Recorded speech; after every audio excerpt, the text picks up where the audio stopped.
এটা তোমার ভাইয়ের ছবি না? হ্যাঁ, আমার ভাই গোল্ড মেডেলিস্ট, ইঞ্জিনিয়ার কলেজে টপার ছিল। তাহলে তোমার ভাই অটো চালায় কেন?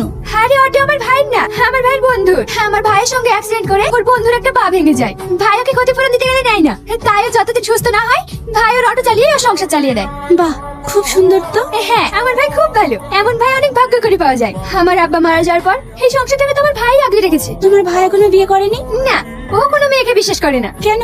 ভাই কলেজ লাইফে একটা মেয়েকে ভালোবাসতো, তখন আমার ভাই বেকার ছিল বলে মেয়েটি ভাইকে রেখে অন্য একটি চাকরিজীবী ছেলেকে বিয়ে করে চলে যায়। তারপর থেকে ভাই আর অন্য কোনো মেয়েকে বিশ্বাস করে না।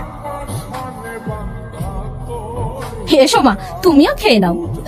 না খালা, আমি খাবো না। কোনো জায়গায় বেরোলে না খেয়ে যেতে নেই। এসো তো, আমি তোমাকে খাইয়ে দিচ্ছি। সরি। হঠাৎ সরি কেন?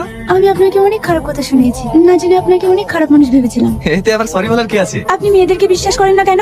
বিশ্বাস? আমার মেয়েদেরকে? আপনার দেখছি মেয়েদের প্রতি ভীষণ রাগ। আরে না না, সেরকম কিছু না। একটা কথা মনে রাখবেন, সব মেয়েরা কিন্তু এক নয়। তুমি যেমন ডিফারেন্ট। আমরা কি ফ্রেন্ড হতে পারি? ওয়াই নট, অবশ্যই ফ্রেন্ড হতে পারি। আমরা এখন যাচ্ছি কোথায়? শোভানগর। শোভানগর কেন? আপনি তো তখন বললেন ছেলেটার বাড়ি নাকি শোভানগরে। আমি কি বোকা দেখুন, আপনাকে বলে আমি নিজেই ভুলে গেছি। দাদা, দুটো ডাব দিয়ে। কি হলো?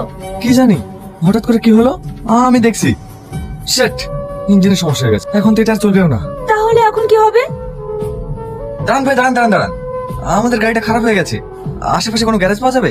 না ভাই, এত রাতে এখানে কোনো গ্যারেজ পাবেন না। তাছাড়া এখন সব বন্ধ হয়ে গেছে, ডাকলেও কোনো মিস্ত্রি আসবে না। তাহলে এখানে থাকার মতো কোনো হোটেল পাওয়া যাবে? না না ভাই, এই গ্রামে কোনো থাকার মতো হোটেল পাওয়া যাবে না। তাহলে এখন থাকবো কোথায়? ভাবি, আপনাদের যদি কোনো আপত্তি না থাকে তাহলে আজকের রাতটা এই গরিব ভাইটার বাড়িতে থেকে যায়। তাছাড়া এই জায়গাটা খুবই খারাপ, রাতে কেউ এখানে আসে না। কিন্তু গাড়িটা? আরে ও নিয়ে আপনারা চিন্তা করেন না, কাল সকালেই আমি মিস্ত্রিটাকে সারিয়ে নেবো।